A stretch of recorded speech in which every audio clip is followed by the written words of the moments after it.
In 1992, long before smartphones, social media, and data breaches were everyday headlines, a movie quietly asked a very big question.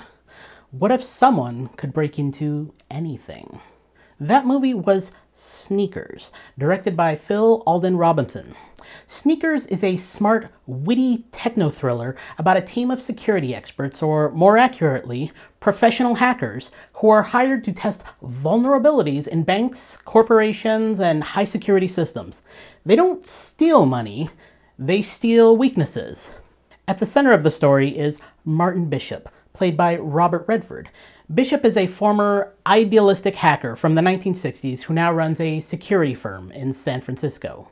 His quiet life gets turned upside down when government agents coerce him into retrieving a mysterious black box, a device that can supposedly decrypt any code in the world.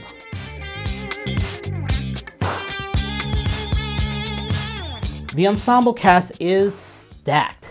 You've got Sidney Poitier as Donald Crease, the no-nonsense ex-CIA operative, River Phoenix as Carl Arbogast, the young, brilliant tech prodigy, Dan Aykroyd as Mother, the conspiracy-obsessed gadget guru, David Strathairn as Whistler, the blind sound expert with almost superhuman hearing, and Ben Kingsley as Cosmo, a ghost from Bishop's past with big ideas about power and even bigger ambitions.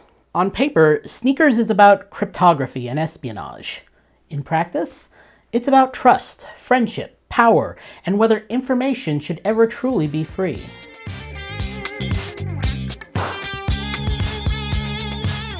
Beginning with Robert Redford. By 1992, Redford was already Hollywood royalty. This is the man from Butch Cassidy and the Sundance Kid, The Sting, and All of the President's Men. He carried the legacy of 70s political thrillers, stories about paranoia, institutions, and truth. In Sneakers, he brings that same grounded gravitas. Martin Bishop isn't a superhero hacker. He's tired, smart, a little wary of authority. Redford's presence gives the film credibility. When he looks worried about encryption technology, you believe him. Then there's Sidney Poitier, cinematic legend. Poitier, who broke barriers with films like In the Heat of the Night and Guess Who's Coming to Dinner, brings quiet authority to Crease. He doesn't waste words. When he speaks, everyone listens. Watching Poitier and Redford share scenes is like watching two eras of Hollywood shake hands. River Phoenix plays Carl, the young genius of the group. Phoenix, known for Stand By Me and My Own Private Idaho, had that rare ability to feel both vulnerable and brilliant at the same time. There's an earnestness to Carl. He represents the next generation, stepping into a digital future none of them quite understand. Dan Aykroyd, of course, was already comedy royalty from Saturday Night Live and Ghostbusters. As Mother, he delivers rapid-fire conspiracy theories with total conviction. He's the guy who believes the government is watching everything. And in this movie, he might actually be right. David Strathairn's performance as Whistler is one of the film's quiet triumphs. Strathairn, who would later earn acclaim for Good Night and Good Luck, plays the blind audio specialist with restraint and warmth. He never turns the role into a gimmick. Whistler is competent, capable, and deeply human.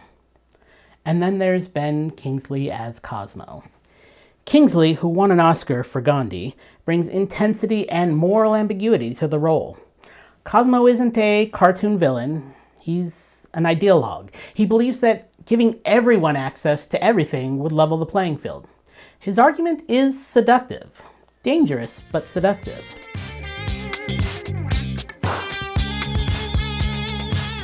What makes Sneakers special is its tone. It's a thriller, yes. There are break-ins, chases, surveillance scenes, tense negotiations, but it's also funny. Not slapstick funny, not parody funny, but character funny. The humor comes from how these people interact, their shorthand, their history, the way they bicker while executing high-level cyber infiltration. There's a warmth to the team dynamic that feels almost like a heist film. You enjoy spending time with them. The movie gives them room to breathe. And unlike many tech thrillers, Sneakers doesn't just drown you in jargon. There's some of that. It respects your intelligence without making you feel like you need a computer science degree.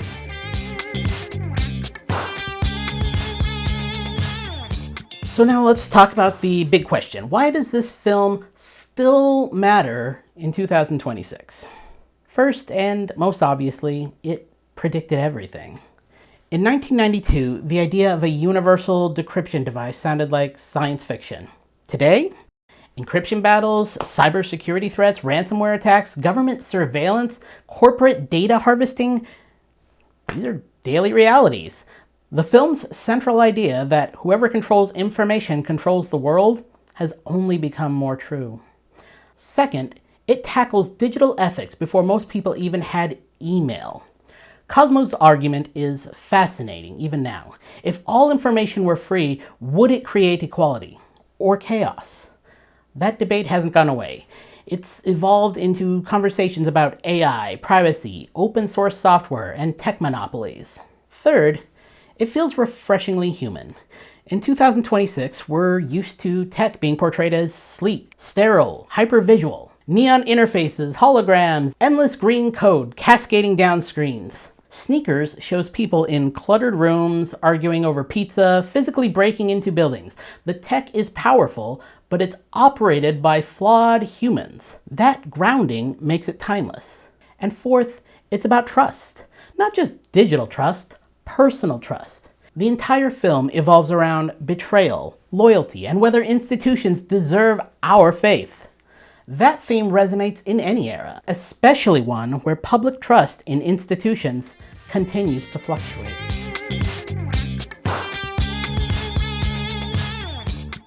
There's also something charming about early 90s tech aesthetics. Bulky monitors, early modems, physical disks, the tactile nature of computing before everything became invisible and cloud-based, it's nostalgic without feeling primitive. In fact, watching it now adds an extra layer of appreciation. The filmmakers understood the conceptual stakes of cybersecurity before the average audience did. They weren't just making a thriller, they were asking, what happens when the locks on the world's doors stop working?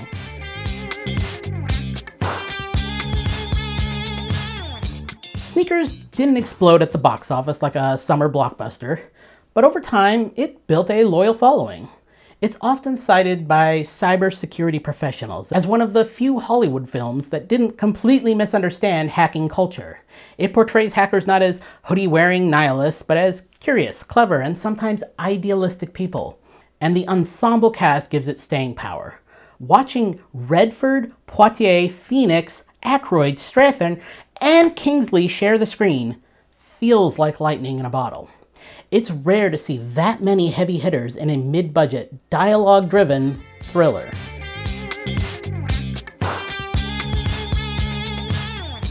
Rewatching Sneakers in 2026 feels almost eerie. Not just because it got the details exactly right, but because it understood the direction the world was heading. It knew that data would become currency, that encryption would become power, that information would be both weapon and shield.